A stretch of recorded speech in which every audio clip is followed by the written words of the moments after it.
A B12 deficiency will change your mood, crash your energy, and severely impact your brain and nervous system. This is all easily avoidable. So today we're going to talk about how B12 deficiencies happen and then the top things that you have to look out for symptom-wise to determine whether or not you have one. And then of course the best way to take B12 to make sure that you're at sufficient levels and feeling great. I'm Dr. Zyrowski, and the first thing we want to look at with B12 is, well, why in the world do you end up with a deficiency in the first place? Well, when we look at B12, what's interesting about it is that our body doesn't produce it. And because our body doesn't produce it, we have to either get it from supplementation or even food. And here are some of the reasons why it can be very difficult to get B12 from either one of those sources. Now, let's first start with the gut condition. If you have IBS, if you have gas, if you have bloating, if you have gut inflammation, if you have a gastrointestinal condition, this is a reason that you may actually have a B12 deficiency. And you may be having these symptoms, which are awful, which we'll get to in just a second.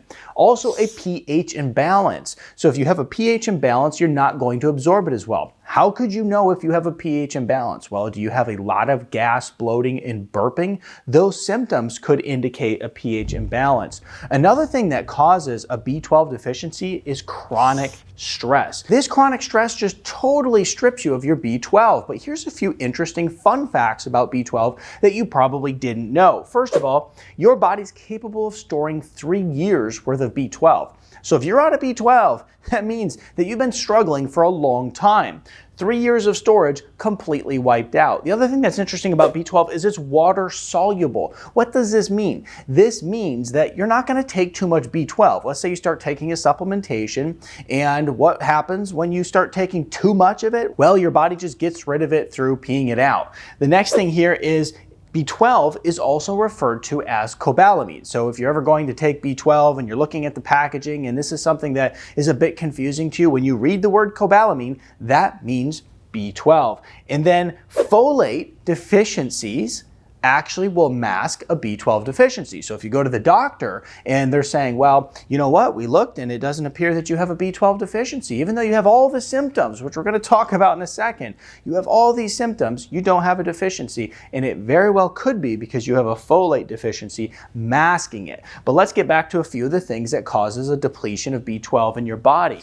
Age is a big one. As we age, we have a harder time absorbing it. There's something called intrinsic factor, which is in our gut. And when we lack this intrinsic factor, this protein, we can't absorb and break down B12.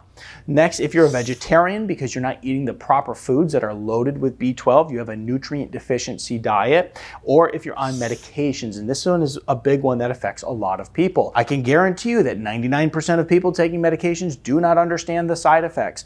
Many side effects include a depletion of things like B12. So you have to make sure that when on a medication, you're paying attention to this. So let's take a look at the symptoms that you want to start watching out for. And then we'll get to the best way to increase B12 in your body.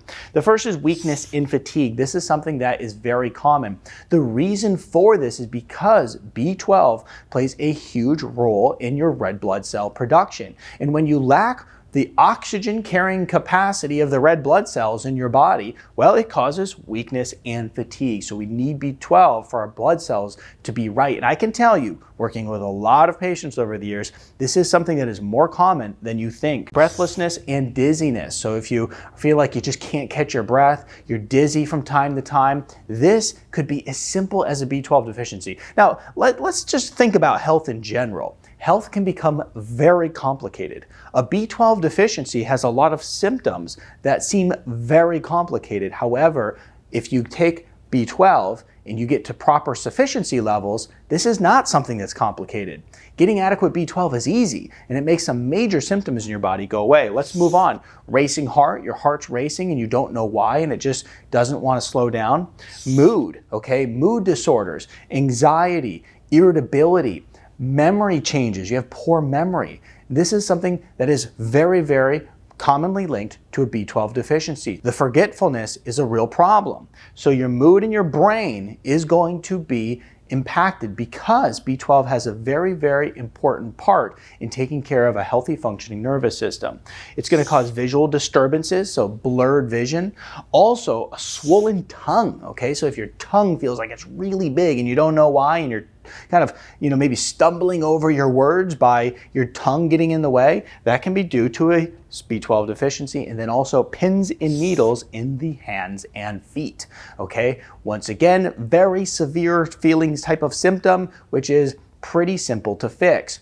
So what do we do if we have this going on, okay? Because as we mentioned, you can supplement it or get it from your food. Well, some of the foods you could consider to increase B12 is going to be things like chicken, eggs. You can also use red meats, and then also dairy. These are all good sources of B12, including fish.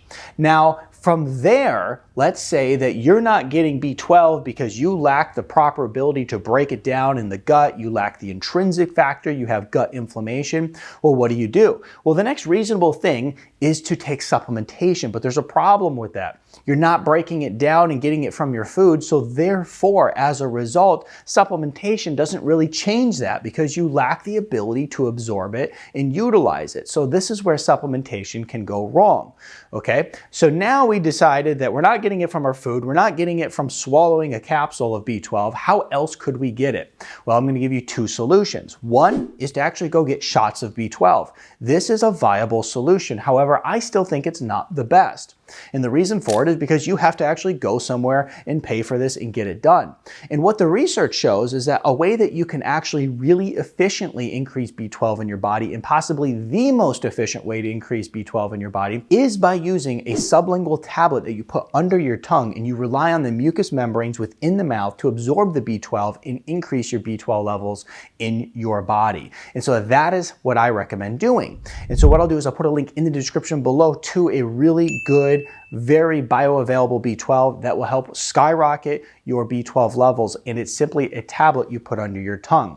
And so this is going to be the best way to increase it. And when we look at some of these studies, taking the B12 tablet under the tongue sublingually actually works better than getting some of the B12 injections. And plus, the B12 injections are often synthetic and not the best form of B12 anyway. So sublingual tablets are for the win here. It's one of the best ways to increase your B12 deficiency, overcome these symptoms right here, and actually get your life back. I've seen this so many times, and B12 deficiencies are more common than you think, and there's a good chance that you're suffering from it.